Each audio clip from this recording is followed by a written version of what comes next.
Olá! Hoje a gente vai fazer uma análise detalhada do PCI-P11, mergulhando fundo no relatório gerencial de outubro. A ideia aqui é justamente entender como um dos maiores fundos de crédito imobiliário do mercado se comportou num mês que, vamos combinar, foi bem desafiador. Então, vamos direto aos fatos.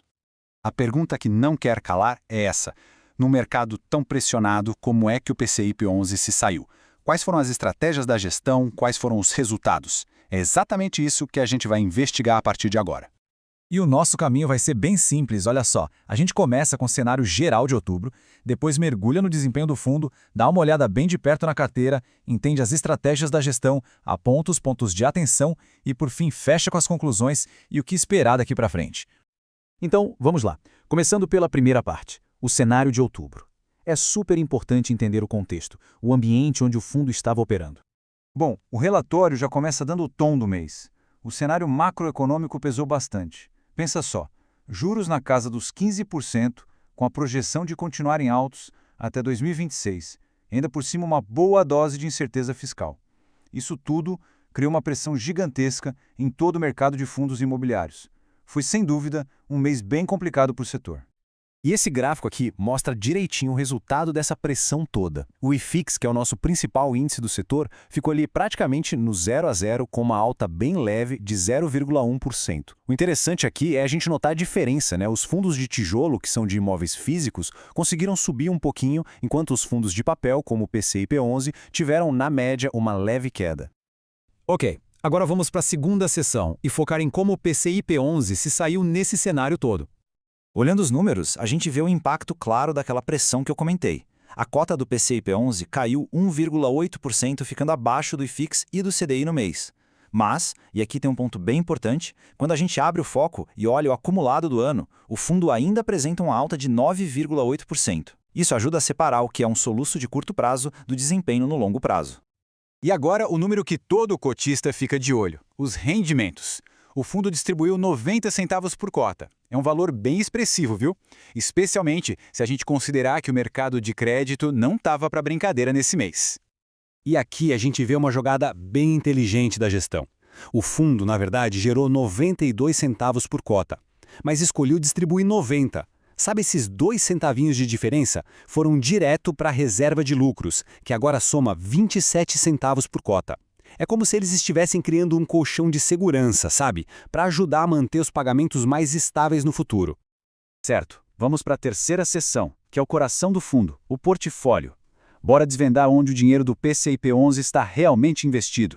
A grande maioria do dinheiro, 84%, está em CRIs e operações estruturadas, que são basicamente títulos de dívida do mercado imobiliário. Além disso, o fundo tem 8,8% em caixa, o que é ótimo para ter agilidade e aproveitar oportunidades, e mais 7,2% em cotas de outros fundos.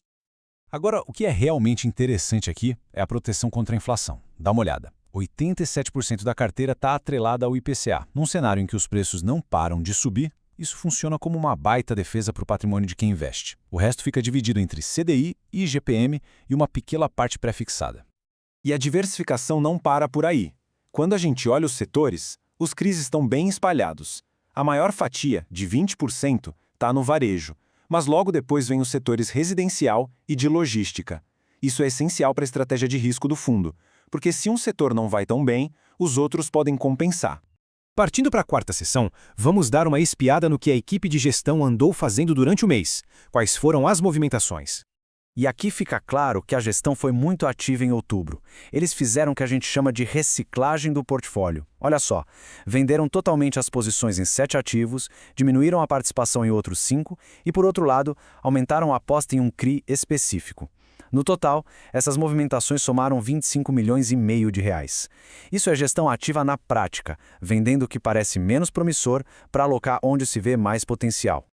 Agora um ponto super importante na análise de qualquer fundo de crédito, os riscos. E é aqui que a gente entra na quinta sessão para falar da famosa watchlist. Então, o que é essa tal de watchlist? Basicamente é uma lista de observação da gestão. São ativos que, por algum motivo específico, precisam de um acompanhamento mais de perto para garantir que vai continuar tudo bem. Um ativo estar na lista não quer dizer que ele já é um problema, e sim que a gestão está sendo proativa e de olho nele. O CRI Cortel é um exemplo perfeito de como isso funciona. O ativo está em reestruturação e a gestão foi lá negociar. O que eles conseguiram? Um período de carência nos pagamentos, mais garantias para o fundo e até aumentaram a taxa de juros para compensar o risco. É a gestão agindo nos bastidores para proteger o capital de todo mundo. E tem mais uma boa notícia sobre gestão de risco no relatório. Havia uma questão no radar com a securitizadora Virgo e ela foi 100% resolvida agora em novembro. E a melhor parte, sem nenhuma perda financeira para o fundo. Ou seja, foi um risco que foi identificado, gerenciado e superado com sucesso. E assim, a gente chega na nossa última sessão. É hora de amarrar todas as pontas do que a gente viu e dar uma olhada no que vem pela frente. Se a gente pudesse resumir o mês para o PCIP11 em uma palavra, essa palavra seria resiliência. Porque, mesmo com um cenário totalmente adverso, a combinação de gestão ativa e uma carteira bem diversificada permitiu que o fundo atravessasse essa turbulência de uma forma bem sólida. Então, para fechar, os pontos mais importantes que ficam dessa análise são: primeiro, o mercado esteve sob forte pressão. Segundo, mesmo assim, o PCIP11 manteve uma ótima distribuição de dividendos. Terceiro, a carteira está bem protegida da inflação. E quarto, a gestão trabalhou ativamente tanto na alocação quanto no gerenciamento dos riscos. E para finalizar, fica uma reflexão que o próprio relatório levanta. Com essa previsão de juros altos se estendendo até 2026, como é que os fundos de crédito como o PCIP11 vão conseguir equilibrar essa balança entre risco e retorno? Esse, com certeza, vai ser o grande desafio para a gente observar nos próximos meses. Valeu por acompanhar esta análise.